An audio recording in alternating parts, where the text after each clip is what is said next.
প্রিয় দর্শক, সাজ্জাদ কাদিরের প্রীতি নিন, শুভেচ্ছা নিন। এই মুহূর্তে আপনাদের সামনে কথা বলতে এসেছি সেনা অফিসারদের পুলিশের হাতে কখন তুলে দেওয়া হচ্ছে, এই প্রসঙ্গটা নিয়ে আপনাদের সামনে এই মুহূর্তে কথা বলবো। আপনারা জানেন যে আজকে বিকেল 4:30 নাগাদ সেনা সদরে সেনাবাহিনীর তরফ থেকে একটি প্রেস ব্রিফিং করা হয়েছে। যে ব্রিফিংয়ে আমরা বক্তব্যগুলো শুনলাম, তাতে বলা হয়েছে যে মোট 25 জন সেনা কর্মকর্তা, 25 জনের মধ্যে 16 জন চাকরিরত এবং 16 জনের মধ্যে আবার 15 জন চাকরিরত এবং একজন এলপিআর ভোগরত, আর 9 জন অবসরপ্রাপ্ত কর্মকর্তা, তাদের নামে গত 8 অক্টোবর ওয়ারেন্ট ইস্যু হয়েছে। সেনা সদর এই কথাটিও বলেছে যে তারা ওয়ারেন্ট ইস্যুর কাগজ এখনো পায়নি হাতে, কিন্তু কাগজ না পেয়ে তারা সোশ্যাল মিডিয়া থেকে তথ্য দেখে কারা কারা এই অভিযোগে অভিযুক্ত তাদেরকে ইতিমধ্যে নির্দেশ জারি করেছে। তারা বিভিন্ন জায়গায় কর্মরত আছেন, ঢাকায় থাকতে পারেন, ঢাকার বাইরে থাকতে পারেন, কেউ ব্রিগেড কমান্ডার থাকতে পারেন, কেউ স্টেশন কমান্ডার থাকতে পারেন। তাদেরকে সেই 8 তারিখেই নির্দেশ জারি করা হয়েছে সেনা সদরে সংযুক্ত করার জন্য।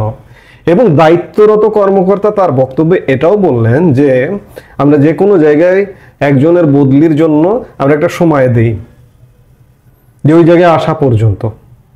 আমরা বক্তব্যে এতটা শুনলাম, অর্থাৎ সেনা সদর বলতে চাইছে যে আমরা কোনো কাগজপত্র পাইনি, কিন্তু কাগজপত্র না পেয়েও আমরা ইতিমধ্যে ব্যবস্থা নিয়েছি, ব্যবস্থা নিয়ে আমরা সেনা সদরে সংযুক্ত করেছি এবং তারা বলছেন যে তাদের হেফাজতে আছেন।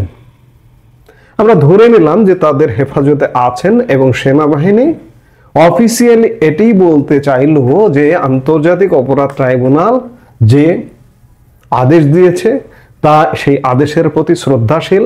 সেনাবাহিনী সংবিধানের আলোকে যে কোনো আইনের প্রতি শ্রদ্ধাশীল।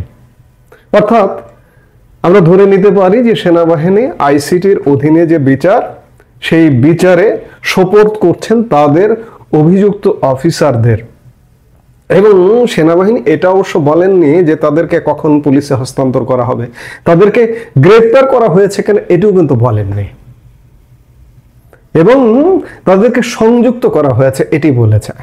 অবশ্য সেনাবাহিনী একজন ব্যাপারে এ কথা বলেছেন যে একজনকে খুঁজে পাওয়া যাচ্ছে না, মেজর জেনারেল কবির আহমেদ, যিনি সর্বশেষ প্রধানমন্ত্রী ছিলেন, শেখ হাসিনার সামরিক সচিব ছিলেন, তাকে খুঁজে পাওয়া যাচ্ছে না, তিনি নিখোঁজ।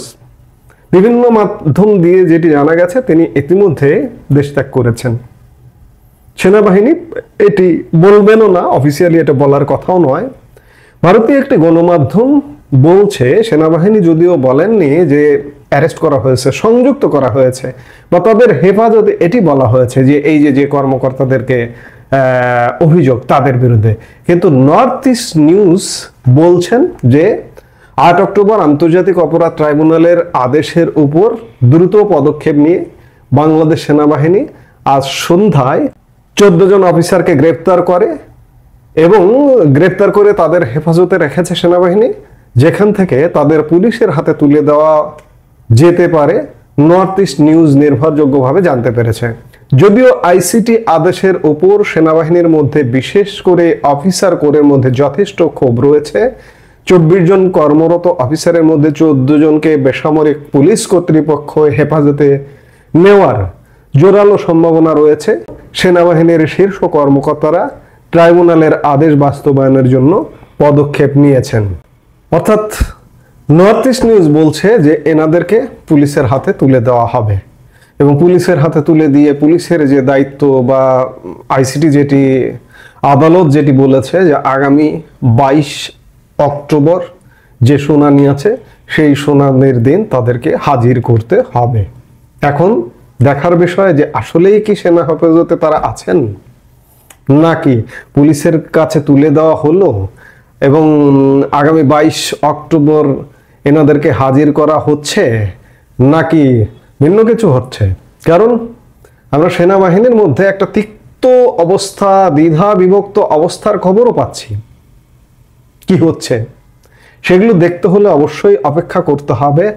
আর সেনাবাহিনী আজকে প্রেস ব্রিফিং করবার এবং করে পরিষ্কার করবারও একটি কারণ আছে, সেটি হচ্ছে এই ঘটনাটিকে নিয়ে নানা রকম দেশে বিদেশ থেকে বিভিন্ন জায়গা থেকে জল ঘোলা করবার একটা চেষ্টা করা হচ্ছে, নানা রকম বিভ্রান্তি ছড়ানো হচ্ছে। সেনাবাহিনী অন্ততপক্ষে আশ্বস্ত করে একটু যদি ঠান্ডা করতে পারে পরিস্থিতি, সেটু কম কিসে। এখন সামনে কি হচ্ছে সেটি দেখবার জন্য আমাদের নিশ্চয়ই অপেক্ষা করতে হবে। এই মুহূর্তে এ পর্যন্তই। সবাই ভালো থাকুন, সুস্থ থাকুন। আমাদের ভিডিওগুলো নিয়মিত পেতে সাবস্ক্রাইব করুন Sajjad Kadir and the legends YouTube channel এবং লাইক, কমেন্ট, শেয়ার করে সাথে থাকুন।